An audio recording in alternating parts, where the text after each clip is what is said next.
Appreciate the opportunity to be here again. All right, so we will talk about bladder and radiation therapy. Here are my disclosures, none of which are relevant to this presentation. So in brief overview, we'll talk about tri-modality bladder preservation therapy, the combination of surgery, chemotherapy, and radiation. We'll touch on the US paradigm, which has been what predominated, sort of the MGH paradigm for the last 30 years or so, and then touch about the differences from UK, because that's becoming a little bit more commonly utilized in the US. It's a little bit more broadly applicable. We'll talk about a matched comparison to radical cystectomy in patients with muscle invasive disease. And then we'll touch on some newer issues in terms of checkpoint inhibitors, adding neoadjuvant chemotherapy with avoidance of surgery and checkpoint inhibitors, and then touch briefly on what to do with node-positive disease. So this is what bladder preservation therapy, frankly, is not used very much and not used enough in the United States, to be blunt. But this is the paradigm that many of you are probably familiar with: a maximum TURBT, a strict rule out, no CIS, can't have any hydronephrosis, obviously must have good bladder function if you're trying to preserve the bladder.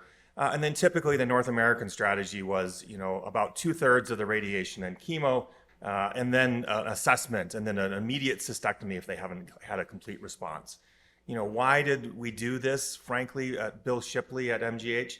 Frankly, it was because, there was extreme reticence among the urologic oncology community to do bladder preservation. And so we did everything possible to highlight idealizing the patients. And so in some sense, that was counterproductive in the long run, because then many people, like in this room, would say, oh, we can't do that because you don't meet all these criterion. And these criterion probably are not actually necessary. So how do they do it in UK, where they actually do it much more commonly? Something over 35% of patients with muscle-invasive bladder cancer are getting bladder preservation. They think TURBT is important, but not necessary, and they don't push that you have to have a maximal TURBT. They tolerate CIS. It just can't be extensive. And in fact, if you look at the last phase 3 trial they published, they don't even mention CIS anywhere in the protocol, anywhere in the eligibility criteria, anywhere in the ineligibility criteria, and anywhere in the manuscript, or anywhere in the supplements in the manuscript. So CIS is not necessarily a contraindication. They allow hydronephrosis as long as you can manage it, as long as the patient can get chemotherapy. And in particular, they use chemotherapy that was less renal specific, so hydronephrosis was not an issue. And probably in some ways the most important, they did a single block of therapy. They took patients all the way through treatment. This still has a timer on it. I don't know how to turn that off. Took patients all the way through treatment and then assessed, a month or two later. And if residual disease, then do a salvage cystectomy. And basically, they view this as a mainstay treatment option for older patients, in particular using chemotherapies that are not platinum-based, and also as an alternative to surgery for a much broader scope of patients. So this is the large phase 3 trial that they performed, one of several, but this is the one that added chemotherapy to radiation. And these are the 10-year data. It was a phase 3 trial run from 2001 to 2008, 460 patients. It was the largest trial of bladder preservation therapy internationally until the SWOG trial that just completed. And you can see the graph there for local regional control, invasive local regional control on the upper right, overall survival, and disease-specific survival. Adding chemotherapy improved local regional control and improved invasive local regional control. And the bladder cancer specific survival was also improved by adding chemotherapy. And it decreased salvage cystectomy rates. So salvage cystectomy with that not ideally selected group of patients that didn't fit the North American paradigm was only 14% at 3 years. So the majority of these patients were able to keep their bladders intact. There were numeric improvements in metastasis-free survival and overall survival, but these were not statistically significant with the addition of chemotherapy. And importantly, there was no addition of toxicity by adding chemotherapy to radiation. Patterns of failure is important to look at, because part of the idea here is, are we treating patients and therefore sort of missing out on something? And so if you see about 50% of the patients recurrences of any recurrences there that were lodged. Local regional recurrences, 53 of 90 recurrences, distant recurrences, 40 of those. And then of the local regional recurrences, only half of those were muscle invasive. And so in fact, from a local therapy standpoint, this is actually a quite effective treatment. So then, moving on, because I've been told to move on, the next thing we look at is, how does this compare? We do not have a randomized controlled trial that compares radical cystectomy to radiation therapy. There have been any number of retrospective reviews. Obviously the radiation oncologists publish them and they say these results are great, and the urologists publish them and say these results are great. So this was a multi-institutional analysis from MGH, from University of Toronto, and from University of Southern California, I believe, where they looked at about 703 total patients. They pooled all the data. They actually had two statistical analyses done. One done in Toronto, one done at MGH. They did them completely separate, and then they pooled the analysis and realized that they essentially came up with the same results. They did end up matching them 3-to-1 for cystectomy to radiation therapy because they had more cystectomy patients in both databases. Salvage cystectomy, again, was relatively infrequently done, 13% in this group with tri-modality therapy. So the vast majority of patients were able to keep their bladder. And so this is what you see if you do that matching and look at metastasis-free survival. There were no statistically significant differences for metastasis or distant failure-free survival between surgery here in red and tri-modality therapy in blue. Won't make a big deal out of the fact that the blue line is actually on top of the red line, but it certainly is not inferior. This is not a worse treatment. And in fact, if you look at overall survival was actually somewhat improved. Again, matching the patients, not ideal selected. But again, you're hard pressed to say based on any of these data that radiation is an inferior treatment for patients based on survival or any other sort of hard endpoint. And so these are the best data we have in absence of a randomized trial that would suggest that appropriately done tri-modality therapy works out quite well. And in fact, they broke it down by institution to try to say, hey, maybe this is biased by institution. And you can see in red, that's Toronto for all of their patients and their radical cystectomy, all of them. And then blue, the tri-modality therapy, and then the dashed blue, tri-modality therapy, all of them. So this was not a highlight. They highlighted Toronto because Toronto actually did both treatments, whereas the other two centers, one was a radiation center and one was a cystectomy center. And then one of the other questions that always comes up is, oh my gosh, if you delay the cystectomy, results are going to be terrible. Those patients are going to do worse. It is true. If you have a recurrence and you have to have a cystectomy, that's an adverse feature. Same thing if you have a cystectomy and you have a pelvic recurrence, that's an adverse feature, or if you have a metastasis. But here, looking at patients that had early cystectomy or patients that had later cystectomy, you don't see substantial differences in their outcome in terms of survival. So keep an eye on these patients. Do a cystectomy if necessary, but probably less than 15% of patients ultimately require a cystectomy. How about neoadjuvant chemotherapy? There was one randomized trial done by the NRG or RTOG in the 80s that looked at neoadjuvant chemotherapy that came up with a negative. There have been a couple of retrospective reviews. There was one analysis from the Great Britain study where they looked at neoadjuvant chemotherapy. And the consensus is now sort of solidified on it probably does benefit, which makes oncologic sense. If neoadjuvant chemotherapy is beneficial prior to a radical cystectomy, likely beneficial in this setting. If you go over to other diseases treated with radiation therapy, head and neck cancer, neoadjuvant chemotherapy seems to provide a benefit prior to combined current chemotherapy and radiation. So it's not unreasonable to do neoadjuvant chemotherapy and then go ahead and treat. Obviously in any kind of matched analysis here, patients that got neoadjuvant chemotherapy tended to be younger. They're more likely to live longer, but also tended to have more aggressive disease. And after statistical adjustments here, they came to the conclusion that neoadjuvant chemotherapy did improve outcomes in terms of patients getting bladder preservation therapy. All right, so all of what I told you about used conventional chemotherapy, the majority of it platinum-based, some with taxanes. The study from Great Britain used 5-FU and mitomycin C. Obviously, the checkpoint inhibitors are starting to come into the fore now in both neoadjuvant treatment of bladder cancer, metastatic treatment of bladder cancer. And so there have been a number of phase 2 trials that have been presented or published, and at least one phase 3 trial that's been completed. So this was a trial that was presented at FASCO back in 2021, 54 patients. muscle-invasive bladder cancer. They were this was a single-arm trial. They were not randomized. And they got gemcitabine plus pembrolizumab with an appropriate dose of radiation therapy. And what they found was an 85% complete response at the end of treatment. That's actually at the upper limit from what we've seen in sort of chemo-RT trials where they've typically been in the high 70s to low 80s. So that's potentially a signal of a greater effect. They had some adverse side effects, urinary tract infection, colitis, hematologic side effects, diarrhea, bladder pain and obstruction.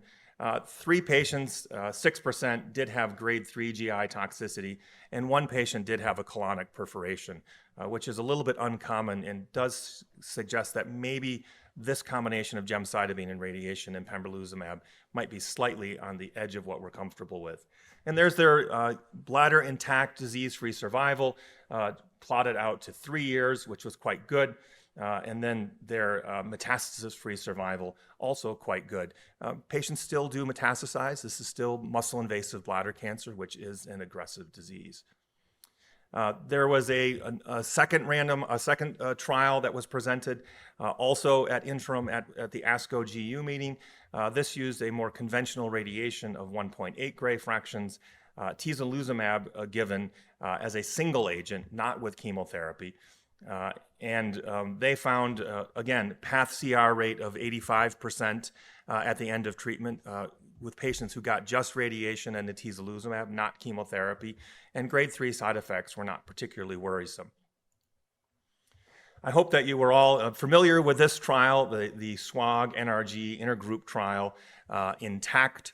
This was a trial randomizing chemotherapy, dealer's choice, radiation therapy, dealer's choice, with or without tislelizumab in the concurrent and adjuvant setting. This will be the largest phase 3 trial that will have ever been completed for bladder preservation therapy at almost 500 patients, and it did complete accrual earlier this year. Importantly, we have at least the toxicity data on the first, I believe, 200 patients, and we didn't see a significant increased toxicity signal from it. That's the paradigm there. The slide switched for me. That's actually quite convenient because I was going to do that. And so what you can see is this is how we treated patients. So we're waiting the results of this. I wasn't able to put it in these slides, but actually at ESMO about last week, there was a phase 2 trial with about 90 patients out of Greece, I believe.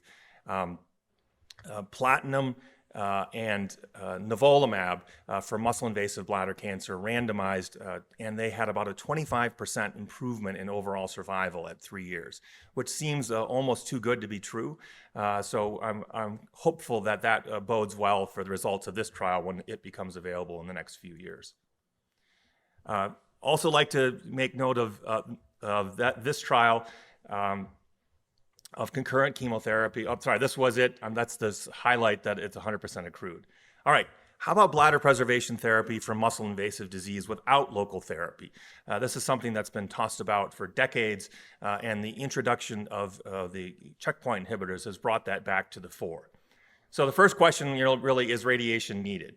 And this, dates back to the Southern California group where they did neoadjuvant chemotherapy and TURBT in 104 patients and published this a number of years ago.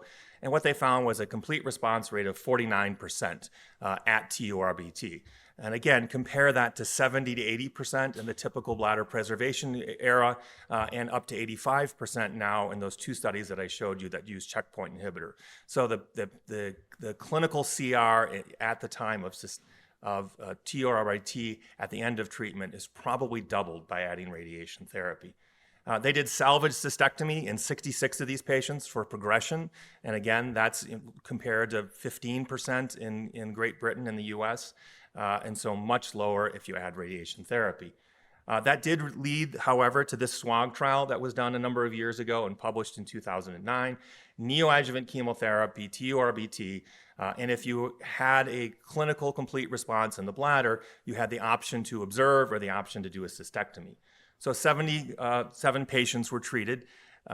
As is always done to besmirch radiation trials, most of them were T2, which is always the complaint.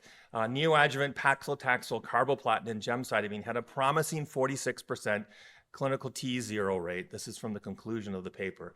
the study failed to meet the primary objective, as there was an unacceptably high rate, 60% of persistent cancer at cystectomy patients presumed to have pathologic T0 status. And so chemotherapy alone does not appear to lead to a good outcome, either in terms of the rate of clinical response or the rate of pathological response if you actually go through and do a cystectomy. So that brought up a couple of trials that have been done recently, presented but not published.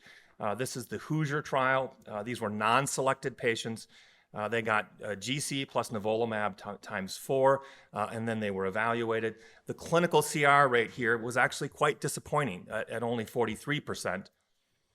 And then they followed those patients, 33 out of 64 patients that had a clinical CR and didn't opt for an upfront cystectomy. And of those 33, 30% of them had a recurrence. And almost all those recurrences were local.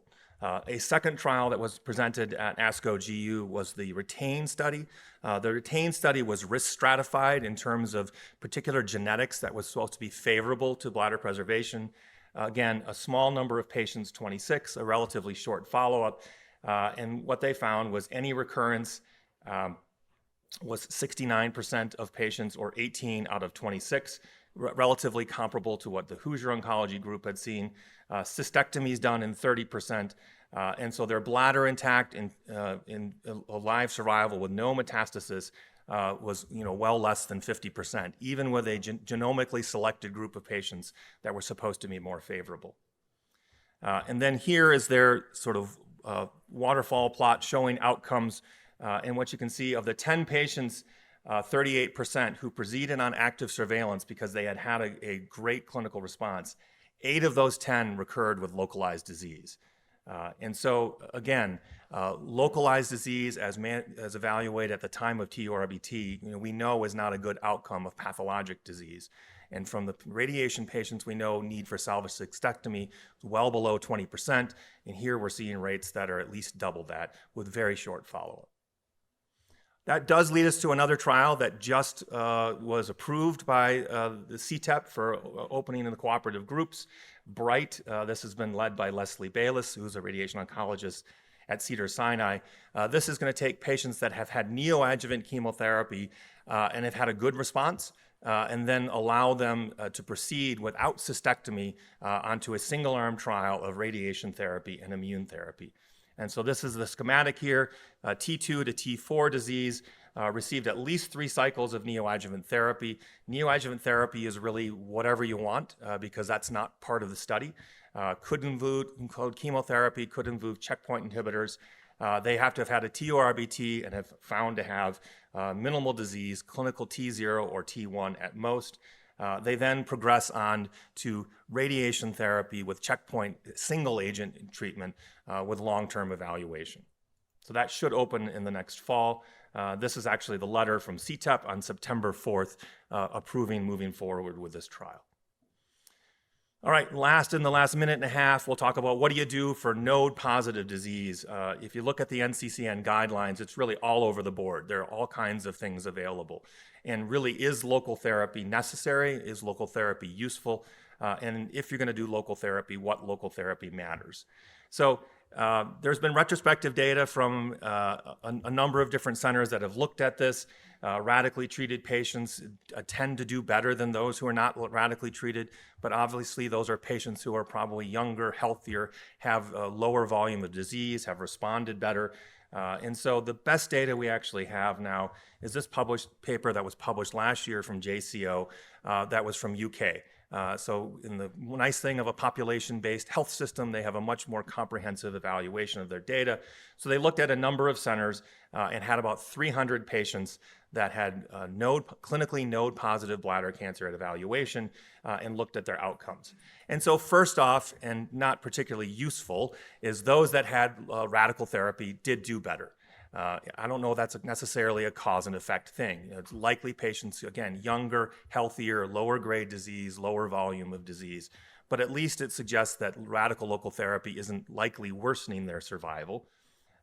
Those that had radical local treatment did those better than those that had palliative treatment. Then they broke it down in terms of those who had radiation versus those who had cystectomy, and they didn't see any significant difference in that in terms of overall survival or in terms of progression-free survival. Now again, overall survival is relatively poor. 50% overall survival in clinically node-positive bladder cancers, only about 2 years, even in this select group that was more favorable and got local therapy. And then they even broke it down further into those who got neoadjuvant chemotherapy followed by cystectomy versus those who got chemo-RT. And again, in that analysis, there did not seem to be a superior outcome to doing radical cystectomy. So I would argue on a patient perspective in terms of quality of life, putting them through a big surgery with morbidity and recovery and long-term impact of quality of life doesn't appear the best data would suggest that those patients are benefiting from a cystectomy, and I'm not sure that we need to talk about doing that for everyone. So conclusions. I think trimodality bladder therapy represents a viable but still underutilized option for clinical T2 to T4 bladder cancers. It does require coordinated care from urology, from medical oncology, from radiation oncology to get all of these things coordinated in terms of whether neoadjuvant therapy is done, TURBT, how you coordinate chemotherapy with radiation, how you evaluate the patient's post-treatment, and so forth. Each component really is critical. The newer agents appear promising, and then in node-positive patients, I would consider chemo-RT as well. Thank you very much.